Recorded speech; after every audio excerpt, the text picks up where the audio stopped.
I started auditioning for As the World Turns and Edge of Night, and that was going on April 2nd, 1956. And I'm told that I could have done either show at that time, except that if they had decided to use me on As the World Turns, I wouldn't have been Bob Hughes. I would have been Donald Hughes, the lawyer. And but the powers that be, since it was all Procter and Gamble, the same agency, they decided that I would be on Edge of Night with John Larkin and Teal Ames and a wonderful actor who was on T-Men on television. The name of his character was Winston Grimsley, and I can't remember. Walter Grisey. Walter Grisey. Ian Martin. There were 10 of us that were signed to do Edge of Night, and I did that for 4.5 years. Describe the premise of that show. It was Perry Mason, except that they started him out as a police officer. They wanted to do Perry Mason, and Carlton E. Moss, is it? I believe. I think it's Carlton E. Moss, or is that?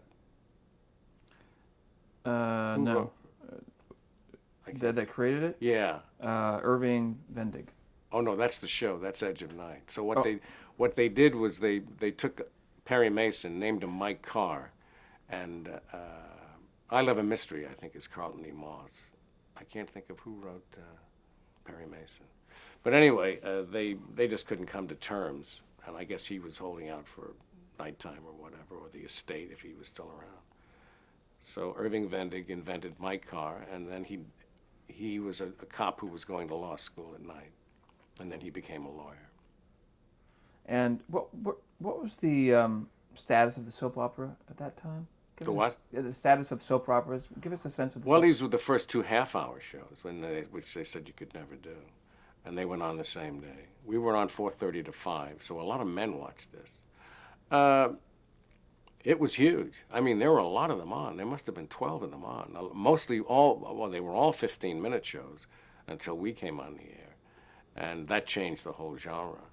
And of course, it was black and white, and it was live. All A Secret Storm, Love of Life, oh God, 10 Steps. I mean, there were so many that went on and went off, too, you know.